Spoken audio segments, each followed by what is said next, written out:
Bajo la Lupa, la primera clínica periodística pro fomento de virtudes ciudadanas. Necesitamos información que conduzca al compromiso por el bien. Los principios valen por sí. Sin espacio para el odio y sin espacio para el sectarismo. Aquellos temas que nos preocupan como sociedad son diagnosticados bajo la lupa de hombres y mujeres creyentes del consenso, la cooperación conjunta y la reflexión propositiva, siendo ciudadanos a favor de la prosperidad común. Las confrontaciones ya fueron suficientes. Bienvenidos.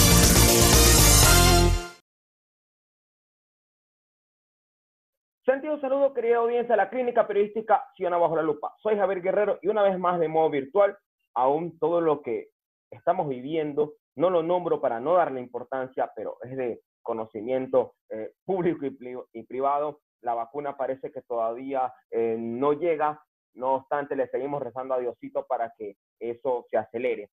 Hoy, una dama ecuatoriana que ha venido construyendo país desde algunas posiciones. María Caridad Vela, bienvenida a Bajo la Lupa. Muchísimas gracias, Javier. Me encanta estar con ustedes y compartir espacios en esta importante plataforma. Los sigo también en redes sociales, los leo, estoy pendiente de lo que hacen y pues para mí es un honor poder estar aquí contigo esta noche. Si usted lo dice aquello, por favor, siéntanse la libertad de censurarnos porque usted es una institución en el ámbito de la comunicación y cuando nosotros lo hagamos mal, pues será todo un honor corregirlo porque el bien mayor es en las audiencias, el bien mayor es seguir construyendo desde cualquier espacio que tengamos. Esa yo pienso que es la responsabilidad y la labor de todos los ecuatorianos, construir desde el espacio en el que estamos y con mayor razón quienes estamos a cargo o dirigiendo medios de comunicación, porque el mensaje que mandamos irradia y se dispersa con mucho más fuerza que cualquier otra persona que tal vez no tiene una plataforma y un nombre que genera credibilidad. Así que pues sí, nos toca fuerte a quienes estamos en medios de comunicación o realizando comunicación, como es mi caso para una institución pública en este momento. La responsabilidad es enorme y hay que saber llevarla. Responsabilidad enorme y dolor de cabeza, espero que también no sea enorme. O a también. En ocasiones sí es muy fuerte, es muy demandante la actividad de la comunicación. No podemos dormirnos, las fechas de cierre, los horarios de estar al aire, todo eso son tan fijos y tan importantes de respetar que sí hay varias noches en las que no dormimos los comunicadores, ¿no? Cuando le designaron, y no es solamente el objetivo de esta entrevista conocer la gestión que está haciendo ahora, pero cuando le designaron yo dije, no pudo haber sido más acertado esa designación, porque alguien que conoce el campo y que ya lo ha venido haciendo, ¿quién mejor que nos puede comprender a todos quienes hacemos de manera activa y pasiva la comunicación que alguien que ya está donde las papas queman? Y qué bueno, así que más allá de lo que usted puede hacer, que Dios le siga bendiciendo en esa tarea. Antes de entrar ya en materia, digamos en materia, porque ese es su campo, un poco ahora mirando con esta situación pandémica, el comportamiento de los seres humanos y sobre todo esos altos y bajos que pudo haber tenido María Caridad Vela con su marca, a la fecha, si yo le pregunto, ¿ha valido la pena haber impulsado Revista Clave, Perspectivas Clave, ahora con los webinars y todo lo demás? ¿Ha valido la pena? O mejor dicho, si retrocedemos en el tiempo y algún momento usted mantiene una práctica con un amigo o con una amiga y le vuelve a preguntar, ¿te decidirías a impulsar Revista Clave? ¿Se arrepentiría o le dijera no, lo impulsaría otra vez? Lo volvería a hacer. Sin lugar a dudas, lo volvería a hacer. Yo empecé con Revista Clave, fíjese que fui emprendedora ya con varios años y mucha experiencia encima. Yo empecé mi empresa a los 45 años. Antes de eso, trabajé toda mi vida para otra gente, en otro tipo de empresas que también me apasionaban y me movían muchísimo, de tal manera que mi vida laboral siempre ha sido un reto que me ha llenado y me ha dado muchísimas satisfacciones. Pero cuando termino la relación de dependencia con quienes habían sido mis jefes durante 15 años, decido formar esta empresa con mi hermana Mercedes, yo con mucha experiencia en el ámbito de la comunicación, ella con mucha experiencia en el ámbito inmobiliario, porque yo tengo que ser honesta, a la fecha, hace 13 años yo no diferenciaba el ladrillo del vidrio. Yo lo que sabía era comunicar. Es en serio. Entonces, ahí la combinación con mi hermana, que no manejaba comunicación, pero sí temas inmobiliarios, fue una forma de que las dos juntemos nuestras fortalezas y podamos sacar adelante ese producto. Para mí, entenderá, fue un reto enorme como director editorial de la revista y persona que hacía el 80% de las entrevistas, el estudiar, el enterarme y el empaparme de qué demonios significaba este sector inmobiliario. Luego de la revista empezamos a hacer ferias de vivienda también, ventajosamente con muchísimo éxito y ya con mucho más conocimiento por mi parte sobre el mercado. Entonces llegó un momento en el que sí empecé a dormir un poco más tranquila porque ya manejaba el tema. Pero si tendría que volverlo, lo volvería a hacer y lo volvería a hacer a los 45 años, no antes. Porque Revista Clave llegó a ser un éxito desde su primera edición gracias a la experiencia acumulada de trabajo que traíamos mi hermana y yo en esas respectivas edades de la vida. Yo no sé si es que el éxito hubiera sido tan grande si es que lo hubiera empezado a los 22, 25 años, como empiezan los emprendedores ahora que tienen un valor impresionante que yo admiro. Pero a mí la vida me la jugó así y me funcionó. El tiempo de Dios, ¿no? Es del tiempo de Dios, literalmente. Y cuando uno piensa que es uno quien está tomando las decisiones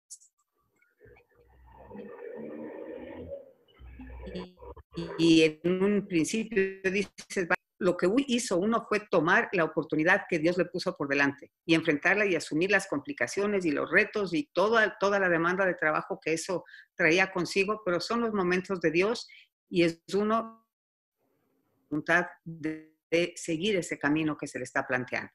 ¿Más momentos de felicidad o más momentos de discrepancia cuando hay una relación familiar en el ámbito empresarial, María Caridad?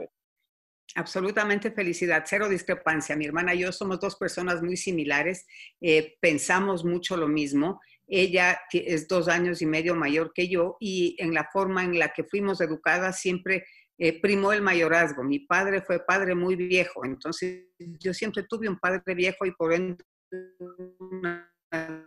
una educación muy a la antigua. Entonces el mayorazgo manda. Y en algunos momentos donde no hemos estado 100% de acuerdo en una decisión, siempre yo he cedido y le he dicho, vamos a hacerlo a tu manera, y si no funciona, damos un paso atrás y la hacemos a mi manera. Ventajosamente, esos han sido muy pocos momentos y las discrepancias han sido muy, muy pequeñitas, más en temas de forma que de fondo, si se puede decir de alguna forma. Valores, desde luego, pero más que eso, creo que armonía por ser mujeres, lo que nos falta a los hombres a veces. Puede ser, porque los hombres sí tienen otro concepto de liderazgo, ¿no? Las mujeres estamos más hechas para compartir, estamos más hechas para ser multifacéticas, no nos llama la atención tener variaciones drásticas en las funciones que desempeñamos. Fíjese que al principio con la revista era una empresa de 4 personas. Entonces, cuando la imprenta nos entregaba las cajas con la revista, nosotros teníamos que empujar las cajas en el corredor del edificio donde estaba la oficina porque no alcanzábamos a cargarlas. Entonces, las íbamos empujando por el piso, pero entre las mujeres. Entonces, todo eso funcionó. A tal punto es la sinergia que yo tengo con la parte femenina del equipo que Revista Clave tiene 15 empleados. Bueno, tenía 15 empleados. Yo no estoy ahora en la revista. Momentáneamente estoy separada. Y de los 15 empleados solamente había un hombre. 14 éramos mujeres. Wow. Sí. Sin duda alguna eso habla del prestigio y de la marca como tal y su crecimiento. María Caridad Vela, cuando le hice esa primera pregunta, dijo que lo volvería a hacer y no lo pensó inmediatamente, solamente lo arrojó. Hoy le pregunto, y más allá de retos que actualmente está enfrentando y solamente Dios lo sabe hasta cuándo lo vaya a enfrentar, o probablemente si es que nuevamente regresa al campo o se quede allí, solamente Dios lo sabe, ni siquiera la persona lo sabe, es el destino de Dios sin duda alguna. ¿Cómo ve Revista Clave en los próximos 5 años? Pues yo creo que esta es una época muy difícil para proyectarnos a 5 años. Creo que nos toca, dependiendo de cómo vayan las cosas en relación a la situación que estamos viviendo, que es este virus tan democrático que no respetó ni siquiera fronteras, ¿no? No respetó edades, ni géneros, ni fronteras, ni ideologías políticas, ni peor estratos socioeconómicos o intelectuales. Nos invadió a todos de una y el mundo todavía no ha tenido tiempo de ponerle un freno científico. Fíjese que la forma de frenar el virus en este momento es usar mascarilla, es lavarse las manos frecuentemente y mantener distanciamiento social. Si hay algo menos científico que eso, pues sería imposible. pero es lo único en lo que el mundo está de acuerdo, que con esas 3 medidas podemos empezar a combatir el virus. Y por esta razón, por la incertidumbre que hay en relación a cómo se vaya desarrollando esta nueva normalidad en el futuro, es que yo pienso que es difícil predecir.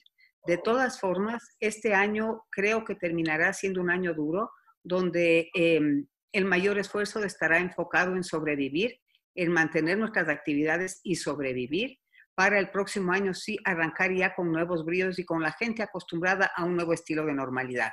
Pasado el próximo año, yo creo que los sobrevivientes seguiremos, y de aquí a 5 años, pues veo casi una absoluta reactivación de todos los sectores económicos en todos los países, y entre esos, uno de los que mayor despunte debe llegar a tener es el de la construcción, porque primero tiene muchísimas aristas que lo convierten en un sector muy importante a nivel gobierno para ser impulsado. Genera empleo y no se necesita hacer máster o PhD para trabajar en la construcción. Hay muchos obreros, o sea, no se requiere títulos ni siquiera de colegio para ser un obrero en la construcción. Entonces, de ese segmento que normalmente tiene dificultad en conseguir empleo, en el ámbito de la construcción lo consigue fácilmente. Y además, a partir de la construcción de un proyecto, surge una dinamización de una cantidad de actividades económicas industriales que están concatenadas. Por ejemplo, pisos, ventanas, madera, iluminación, todo ese tipo de cosas también se activan alrededor de un proyecto inmobiliario. Entonces yo pienso que tendrá una reactivación un poco más rápida que las demás, y sobre todo considerando que los depósitos en el sistema financiero privado están creciendo a ritmos interesantes, lo cual nos permite predecir que habrá fondos disponibles para conceder crédito hipotecario, porque la venta de un inmueble está íntimamente atada con la posibilidad de conseguir crédito hipotecario. Pero si analizamos la situación de los bancos, pues también en ese lado estoy optimista. Así que yo creo que podemos estar sobreviviendo este año, el próximo año planificando, cambiando estrategias para adaptarnos a una nueva normalidad, y a partir de ahí pienso que el horizonte luce bastante prometedor. Usted lo ha dicho correctamente y acertadamente, sobreviviendo este año y el siguiente con optimismo. Que Dios le escuche, que sea así, e inclusive que sea mucho antes. Y ojalá, de hecho, cuando la vuelva a entrevistar, le diga, tuvo toda la razón. Hablar de María Caridad Vela, con las personas con las que he conversado en el ámbito inmobiliario, de la construcción, en el ámbito comercial, implica de una dama ecuatoriana que jamás se ha rendido ante los retos, implica de una ciudadana que ha demostrado que ante las caídas sí es posible y sí hay una luz al final, y creo que lo ha demostrado. El tema de la pandemia nos ha golpeado absolutamente a todos, más allá de nuestro rol, más allá de nuestra posición, más allá de lo que hayamos hecho en relación de dependencia o como independientes. No creería que el asunto de la pandemia ha sido, al menos desde alguna manera, invencible para quienes ya hemos tenido anteriormente alguno que otro inconveniente en cualquier campo, especialmente el campo de la vida. Si yo actualmente le pregunto, ¿de dónde María Caridad Vela se retroalimentaba para cuando la vida la golpeaba, ella no se queda ahí abajo y hoy tengamos lo que tenemos? Voy a ser sumamente honesta en esta respuesta, Javier. Dios. Dios ha sido la fuerza que me ha ayudado a levantar en los peores momentos de mi vida. Sin reparo. Incluso, sin reparo. ¿Perdón? Sin reparo lo dice. Pero absolutamente. Cuando hay momentos y momentos en la vida de uno, ¿no? Cuando lo peor que a uno le ha pasado en la vida es tal vez perder un trabajo, o lo peor que a uno le ha pasado en la vida es que se le robaron el carro, se le robaron la casa, pues ese es el termómetro con el que uno mide el dolor más fuerte que ha tenido en la vida. Y son cosas que uno necesita el apoyo de Dios, pero también necesita ponerse a caminar y poner de su parte para salir a conseguir trabajo, tratar de encontrar el auto que le robaron o lo que fuera. A mí la vida me ha golpeado de muy diversas maneras y creo que soy una sobreviviente del golpe más fuerte que le puede dar la vida a uno. Yo perdí un hijo hace 12 años, Javier. Y si es que no fuese por ese Dios que todos tenemos, que no solamente fue Él quien me ayudó a través del corazón, sino que me puso a las personas correctas a mi alrededor para que en una sinergia de fortalezas de cada uno, de alguna forma, apoyaran para que yo pudiera salir adelante. Y fíjese, otra coincidencia, había circulado la primera edición de Revista Clave cuando fue el accidente de mi hijo. La Wow. segunda edición estaba vendida. Usted y yo que estamos en medios de comunicación sabemos que cuando tenemos un programa o una revista que está vendido contra viento y marea, tiene que salir. Es correcto. Porque no tenemos que darle mal a los anunciantes. Esa segunda edición tenía que salir y no teníamos más gente que yo para hacer la revista. Eso me obligó a salir de la casa, a intentar hacer entrevistas, intentar escribir artículos. O sea, hasta ese momento en mi vida fue planificado de cierta manera por Dios para que yo tenga un compromiso, que tenga la obligación de cumplir, porque no podía echar al traste el posicionamiento que yo había logrado a través de tantos años de trabajo. Y el trabajo en ese sentido fue una de mis tablas de salvación. Qué duro, ¿no? Muy Qué fuerte, duro, ¿no? muy fuerte, sí. Sí, o sea, tengo que decirlo y tengo que decirlo así de fuerte y así de crudo. Ahora mi vida es maravillosa, soy feliz. Perder un hijo es como perder la mitad de la vida, pero uno saca fuerzas, Dios lo alimenta día a día y se aprende a vivir con la otra mitad que le quedó y a sonreír y a ser feliz y a seguir asumiendo retos y a sentirse muy motivada y a recibir estas bendiciones que cuando uno ha sufrido tanto se vuelve de alguna manera más sensible para darse cuenta de estas bendiciones que uno recibe, que para otra gente, a quienes envidio porque no han tenido dolores en su vida, la llaman casualidades o buena suerte. Son bendiciones y me las tomo de otra forma. Bueno, y de paso, cuando enfrentamos esas situaciones y bueno, y Dios también nos tiene esos designios, al menos yo pienso y sé que quienes nos están viendo probablemente también piensen así. Pasamos a tener esos ángeles allá arriba que interceden por nosotros para que también cuando nos desviamos del camino o cuando somos tercos o obstinados por alguna situación que creemos legítimamente que puede ser la correcta, desde allá nos tengan misericordia. Así es. Tenemos esos ángeles en el cielo y hay que darse cuenta de cómo son las cosas, porque uno piensa, cuando a uno le está yendo bien, piensa que es el artífice de esa bonanza. O sea, me está yendo bien porque yo soy berraca y porque yo hago las cosas bien. Y cuando le está yendo mal es como que, Dios, ¿por qué me estás poniendo esta prueba? ¿No?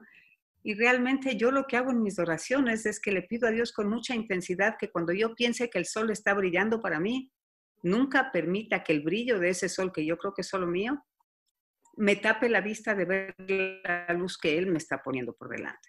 Porque esa es la luz que tenemos que seguir. La luz que Dios nos pone por delante, no pensar que yo soy quien irradia mi propia luz, porque las cosas no funcionan así. Para mí es Dios, para otros puede ser Buda, puede ser la vida, puede ser el karma, puede ser el Dios Sol, la diosa Luna, lo que fuera. Yo solo, hay que ponerle un nombre, ¿no?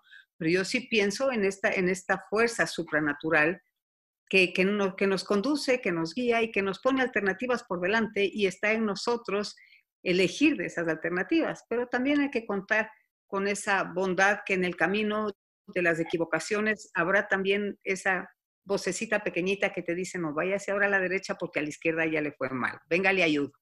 La señora Conciencia, María Caridad Vela. María Caridad Vela ha señalado ahora, entre otras cosas, el tener un poco más de sensibilidad.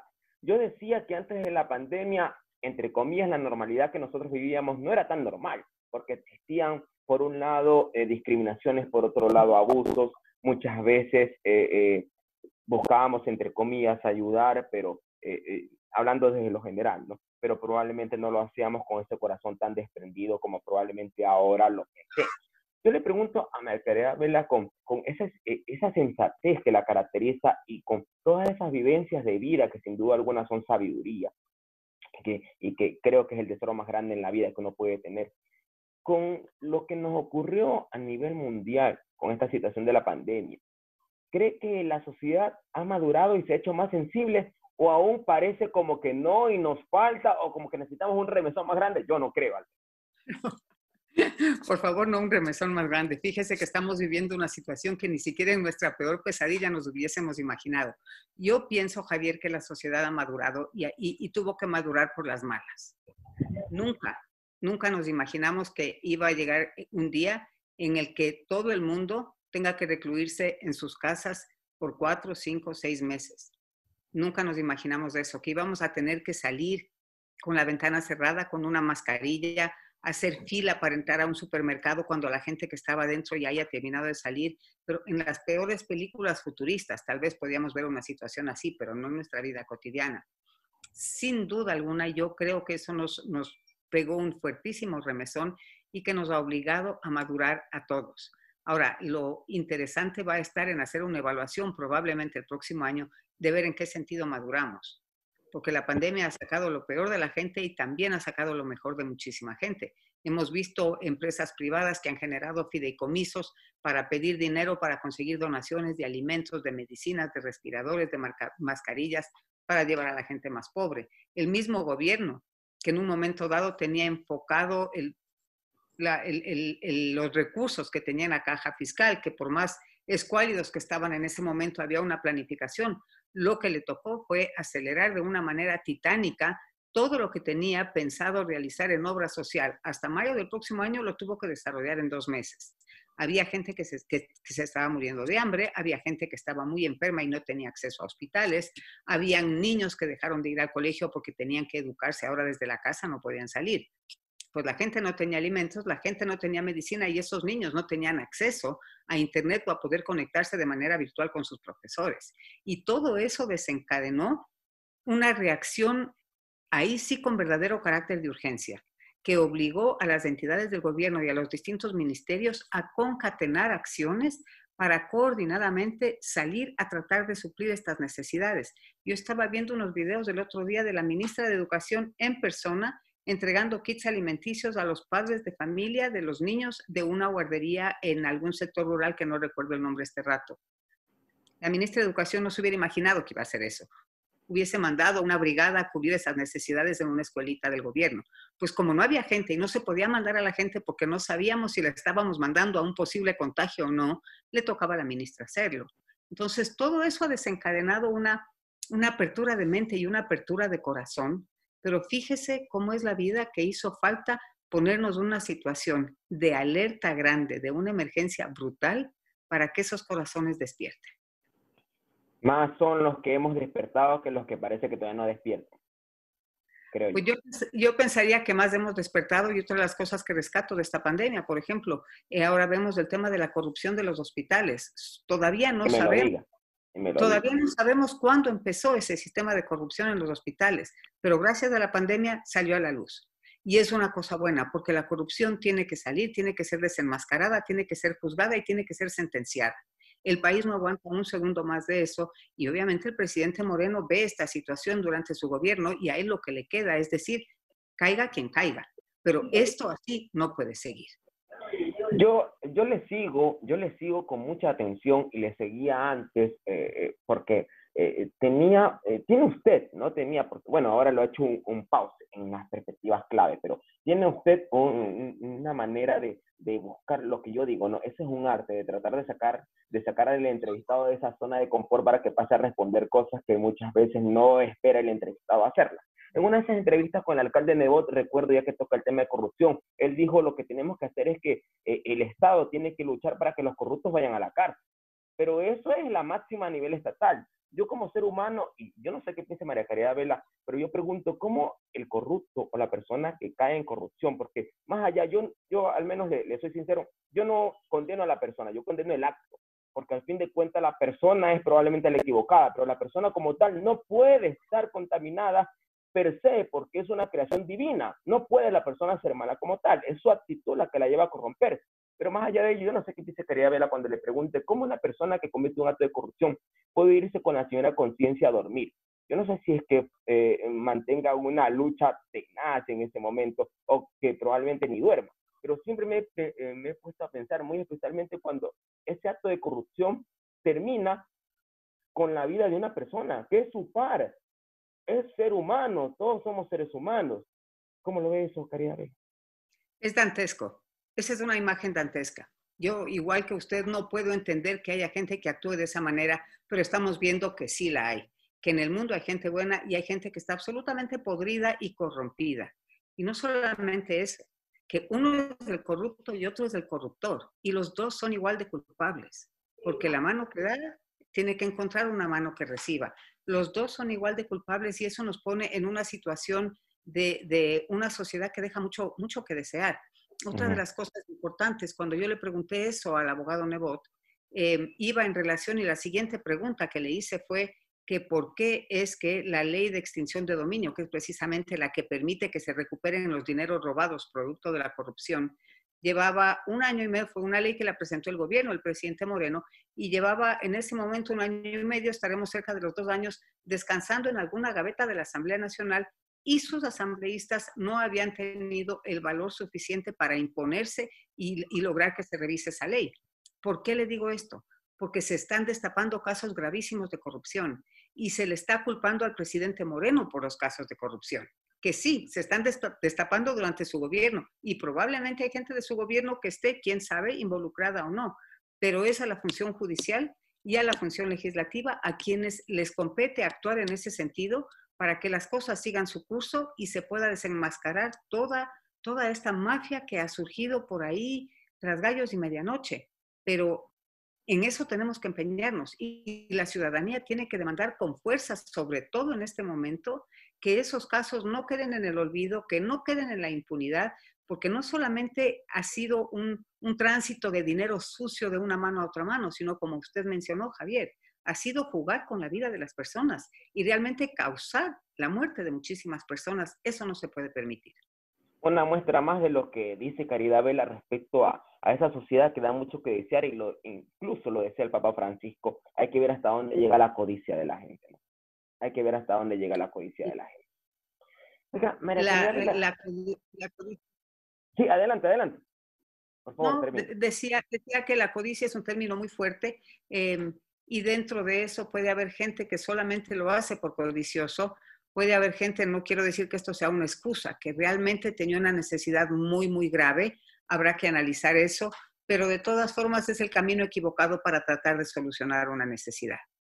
María Caridad Vela, le quiero preguntar, aprovechando esta entrevista, que no quiero que se centre en todo lo negativo, porque creo, imagínese, fuera de pandemia ya estaba la sociedad, creo, saturada, no sé cómo lo ve usted, saturada de tanta noticia negativa, que más allá de informarnos, creo que nos viene a mal, porque nos derrumba, somos seres humanos, lo entendemos, es nuestro par que está sufriendo, pero en todo caso, ¿qué le llevó a Caridad Vela a aceptar un reto como el actual? Estando en una posición en donde ya tenía todo ese know-how, en donde tenía relaciones con los diferentes actores del aparato de la construcción, involucrada en el aparato comunicacional, con los webinars.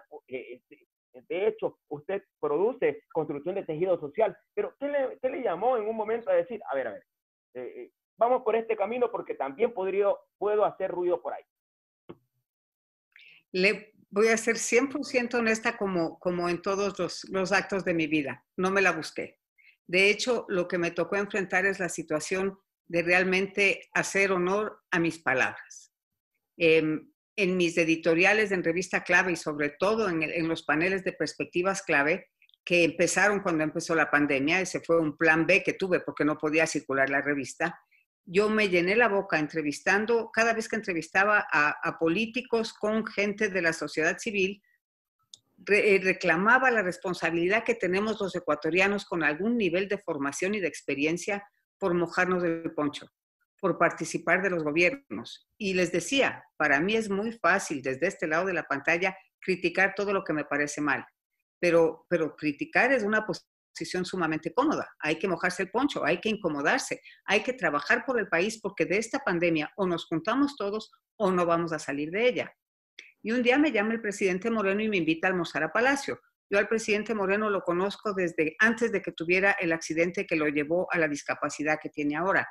Y luego, por esos motivos de la vida, hemos tenido contacto muy, muy cercano. Nos hemos visto con mucha frecuencia y es una persona a la que yo siempre le he tenido cariño, a él y a Rocío y a sus hijas.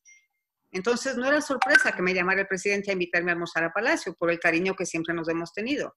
Y cuando yo llego y me siento y empezamos con esta conversación muy política y yo le daba mi opinión, mi punto de vista personal en relación a lo que sucedía, me dice, oiga, la llamé porque quiero que se moje el poncho.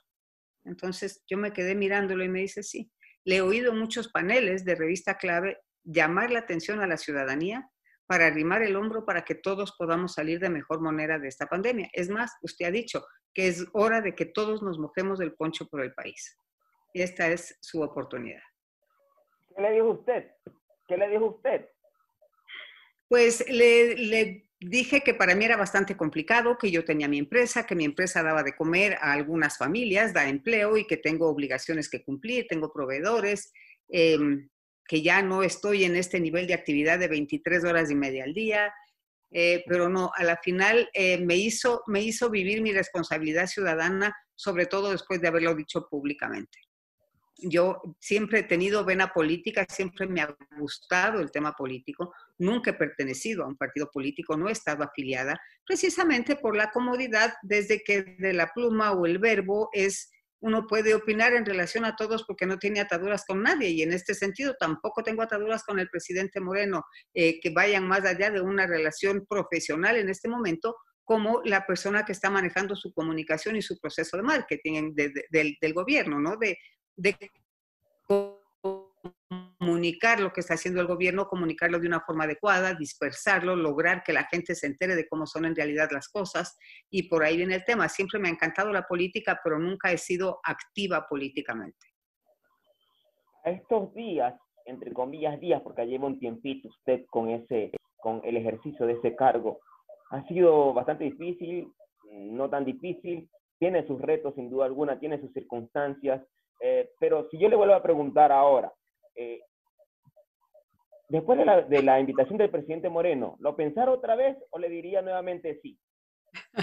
A ver, venir del sector privado al sector público es como una transformación absoluta. Es una locura. O sea, uno no tiene idea de lo que es el sector público si es que no tiene la oportunidad de hacer la conscripción que yo estoy haciendo. Correcto. Si usted me pregunta, durante la primera semana pensé 100 veces al día en cómo renunciar. Porque es que no encontraba ni siquiera la puerta de salida. Wow. Impresionante. Es muy fuerte esa transición del sector privado al sector público, es sumamente fuerte. Pero claro, es cuestión de tomársela con calma y empezar a entender cómo funcionan las cosas y cuáles son los trámites que uno tiene que hacer para tal o cual cosa. Entender que no es que sean trámites burocráticos, así se lo llama peyorativamente, pero lo que son trámites de control. O sea, yo no puedo ir de una oficina a la otra y decir, me voy a inventar para usarlo como ejemplo, necesito una pantalla más grande para poder ver los noticieros con mayor claridad. No, eso no se puede hacer. Es un trámite que puede tomar un par de meses para que a uno le asignen un presupuesto para una cosa tan simple como eso, pero son mecanismos de control que al final del día dan dolor de cabeza, pero viéndolo desde adentro creo que son sumamente necesarios porque son controles que hay que ejercer, porque todo lo que se está haciendo ahí se está haciendo en bien de un país. A mí me está pagando mi sueldo usted y el resto de los 17 millones de ecuatorianos. Mi responsabilidad en ese cargo es enorme. Yo tengo que cumplir con el presidente y con el gobierno y con todos ustedes, porque ante ustedes es ante quienes yo en un momento dado voy a tener que rendir cuenta de mis responsabilidades y contestar las preguntas de los errores que puedo haber cometido y agradecer pues para quienes tengan alguna palabra bondadosa hacia mi gestión. Pero esa es la verdad del cargo público. Uno tiene 17 millones de jefes. Sí, en algún momento usted, desde luego con su know-how profesional, tiene que realizar alguna observación, sea al presidente o sea a su equipo ministerial. ¿Lo haría Caridad Vela sin ningún reparo? Sin ningún reparo. Sin ningún reparo. Hay una cosa que la gente de bien no toca, la respeta y la mantiene, que son los principios, la forma de ser, las creencias, y eso, pues eso es indoblegable, ¿no? Si yo tengo que hacer un comentario que es en contra de lo que se está diciendo a nivel gobierno, lo voy a hacer. Lo voy a hacer de la forma más educada y más transparente del mundo, no esperando que el gobierno maneje un país como yo manejaría mi casa, porque yo para eso tengo mi casa. Al país hay que gobernarlo en relación a lo que está sucediendo en esta época, con los avances de la ciencia, con los avances sociales, con la tecnología, con todas las nuevas implementaciones de esta era y sobre todo las necesidades del ser humano en este siglo. Con esas políticas hay que manejar un país.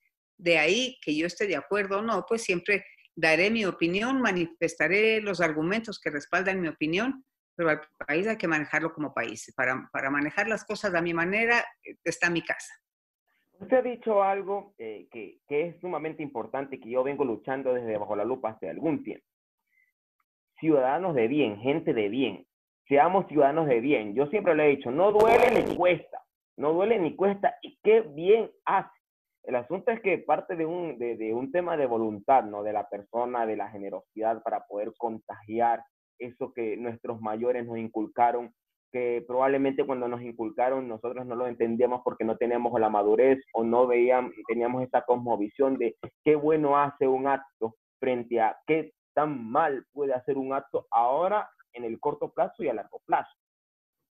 Todo ello, para ya no quitarle más tiempo a María Caridad Vela, le quiero preguntar, siendo esta un preámbulo, ya se viene un tiempo, digo nuevamente, porque tendremos que ir a las urnas, más allá de bendito Dios, de que nos podamos cuidar desde luego, y que ojalá podamos llegar a ese momento.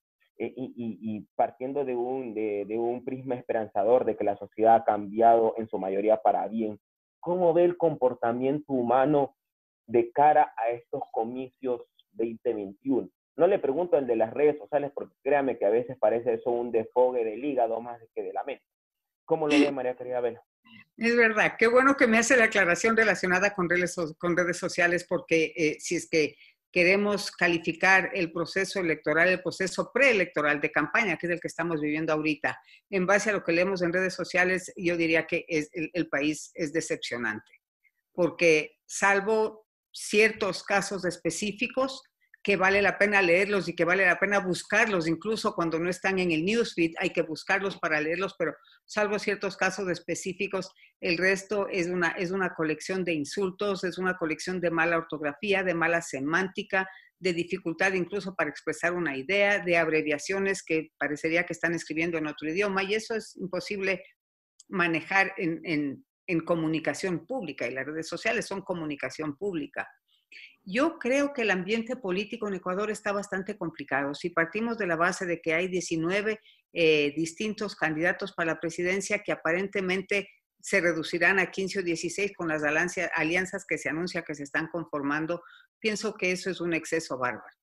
Uno de los errores que nos lleva a ese exceso es que por una ley de la época de Correa, el CNE le entrega varios millones de dólares a cada partido político para que pueda hacer su campaña. El Fondo de Promoción Electoral. Exactamente, no importa si es que yo voy a tener el 1% de los votos, pero voy a tener esos milloncitos para alimentar el ego y para hacerme conocer. Pienso que ese es un grave error y que es uno de los detonantes que ha llevado a que hayan tantos posibles candidatos. Basta ver las encuestas. Hay 3 o 4 que llegan a tener 2 dígitos de porcentaje en relación a las apetencias de voto para las próximas elecciones. El resto no llega ni al 5%. Entonces, va a ser una dispersión de votos, va a ser una dispersión de mensajes, va a ser ataques cruzados entre todos, y esos ataques no siempre llevan a la audiencia a tomar una decisión mejor, porque los ataques también ahora, gracias a las redes sociales, son tergiversados y carecen de fundamento. Yo veo un momento bastante oscuro para la primera vuelta. Espero que la comunicación pueda manejarse con altura para que la sociedad se vea beneficiada y no perjudicada al momento de tomar una decisión tan importante. Culmino con unas preguntas muy cortas, por favor, su generosidad, y espero no ser atrevido en hacerlas. Me las hace la audiencia y yo con todo gusto la traslado. María Caridad Vela, ¿cómo es como madre de familia, como ciudadana, como amante de su casa? Bueno, como madre de familia, súper mimosa, engreidora, amo a mis hijos, me encanta estar con ellos, ya son grandes, no viven conmigo, pero para mí el día no es día si es que no puedo compartir con ellos en esta época, al menos telefónicamente. Antes de la pandemia almorzábamos juntos todos los días. Soy mamá gallina, me encanta estar con ellos. Extraño los abrazos con desesperación, pero bueno, a través de estas cámaras normalmente podemos vernos y hablar con bastante frecuencia, pero mis hijos son todo en mi vida. Como ama de casa soy bastante quisquillosa, me gusta que las cosas estén bien. Pasó tan poco tiempo en mi casa por motivos de trabajo que cuando llego me gusta que las cosas estén perfecto. Soy un poquito desordenada en el tema alimenticio. Cuando me da hambre como lo que tenga a la mano, pero cuando estoy así con un poquito de tiempo libre, me encanta cocinar, me encanta poner una mesa muy bonita, así sea para mí sola. Me gusta tratarme bien en ese sentido. Y en cuanto a temas de trabajo, a temas laborales, soy sumamente comprometida, temática hasta el final. No soy capaz de apagar la computadora si es que falta poner una coma en algo. Muy exigente conmigo mismo, muy exigente conmigo mismo. ¿Cuántas mujeres nos hacen falta así, no? Y digo nos hacen falta porque como en el rol de madres, en el rol de compañeras de vida, en el rol de hermanas, de tías, de abuelas, el mundo sería distinto si es que tuviéramos más mujeres con el pensamiento de María Caridad Vela, que sin duda hay muchas, y en silencio hacen esa labor, pero muchas veces son invisibilizadas. Muchas veces son invisibilizadas. Hay muchísimas mujeres que hacen una labor excepcional, la hacen en silencio y no por eso son menos valiosas, pero déjeme decirle algo. También el mundo necesita hombres como lo que son, como lo que es usted, o sea, hombres que tienen firmeza, hombres transparentes, hombres que apoyan a las mujeres también apoyamos a los hombres, pero ni el uno ni el otro pueden vivir sin esa concordancia, ¿no? Sin ese apoyo mutuo, sin esa solidaridad, sin ese compenetramiento que existe y es lo que nos lleva adelante. ¿Qué es lo que la vida le ha regalado a María Caridad Vela que ella lo puede concebir como lo más grande? La vida. ¿Qué es lo que María Caridad Vela detesta, pero así que no lo puede ni ver? La mentira. Perspectiva clave, ¿tiene tiempo para largo? Pues yo pienso que sí. Espero que tenga tiempo por lo menos hasta el 25 de mayo porque me ilusiona muchísimo una vez que termine el periodo del presidente Moreno, que tendré que presentar mi renuncia a quien le tome la posta en la presidencia. Tengo muchísima ilusión de volver a mi empresa, de volver a hacer perspectivas clave, a poder conversar a nivel de opinión pública, a nivel de opinión política, ya con otra perspectiva después de la experiencia que estoy adquiriendo, a volver a involucrarme en el gremio de la construcción, también con todo lo que llevo adentro después de esto que estoy viviendo ahora, y estar con la gente a la que me debo, ¿no? A la gente a la que les ayudé a poner una plataforma de comunicación en la que trabajamos juntos durante 12 años y medio. Me hace mucha ilusión volver a ellos. Me dicen las audiencias también que por favor tengan la amabilidad de hacer más webinar porque extrañan esos espacios en donde ahora veo un colega del medio que está dirigiendo allí, lo hace muy bien sin duda alguna, pero se le extraña en esa pantalla, ¿no? Muchísimas gracias. Sí, Jorge Ortiz es una gran persona, pero créanme que yo también los extraño. No cambio por nada esa conexión, aunque sea virtual, con la audiencia de Perspectivas Clave, que además al final de cada programa me mandaba mensajes con crítica constructiva, con felicitación, con una cantidad de insumos que me permitían planificar de una manera mucho más acertada el siguiente panel. Y yo creo que en base a ese enriquecimiento de la opinión de la audiencia es que logramos generar un espacio de opinión que verdaderamente estaba cumpliendo con el objetivo, que era plantear diferentes perspectivas en base a un mismo tema para que la ciudadanía esté enterada a profundidad sobre cada uno de los temas que estábamos tratando. Gracias, María Caridad Vela. Ha sido parte de su vida la que nos ha compartido el día de hoy, de su pensamiento, de su perspectiva, ¿por qué no? De su perspectiva, pero también de esa filosofía de vida que sin duda alguna a algunos nos hará falta, a otros las estamos llevando, pero de manera algo tibia, y probablemente a quienes ya las hemos llevado para seguirla fortaleciendo. Que Dios le bendiga en esa misión que ahora tiene, que no es nada sencilla, porque aún creo que no estamos preparados para sostener un debate de altura. No lo digo que es toda la sociedad, pero hay una parte de la sociedad que aún se deja llevar por la calentura del momento y probablemente emite una que otra expresión que puede lastimar a un ser humano. Así que le deseo todo el éxito en esa misión que está llevando, porque usted no lo crea, es la imagen de todos los que estamos del otro lado, así como usted estuvo en algún momento diciendo por qué probablemente no se hace alguna opción o por qué sí se hace y no se la hace de esta manera. Así que, nuevamente, gracias, sobre todo por el tiempo que me ha permitido ahora, más que a mí, a las audiencias de Bajo la Lupa, María Caridad Vela. Javier, la agradecida soy yo. No sabe cuánto me ha llenado poder compartir estos momentos con usted y a través de usted con la maravillosa audiencia que tiene Bajo la Lupa. Es de verdad una satisfacción el poder mantener estas conversaciones que trascienden de la discusión política y se centran en temas personales, porque si es que los temas personales los tenemos en orden, la discusión política se irá ordenando. porque de la gente de bien sale una discusión ordenada y salen argumentos ordenados y sale sobre todo un fin común, que es el de buscar mejores días para nosotros y para todos los ecuatorianos. Así que, Javier, le quedo sumamente agradecida. Ha sido una conversación muy amena y pues que sepa que estoy a las órdenes. No, a usted, sobre todo por el tiempo. La comprometo a una nueva entrevista cuando, bendito Dios, ojalá le escuche, y no solo le escuche, acelere todo lo que tenga que hacerse para salir de toda esta situación y que en un momento dado poderle recibir en esta su casa bajo la lupa y decirle tuvo razón, María Calidad Vega. Buenas noches y sígase cuidando sobre todo a usted y a su familia. Igual usted, Javier, le mando un abrazo enorme y cuente conmigo cuando quiera. Estoy a la distancia de una llamada. Fuerte abrazo. Esta es su casa, cuídese, a usted y a los suyos. Y adelante.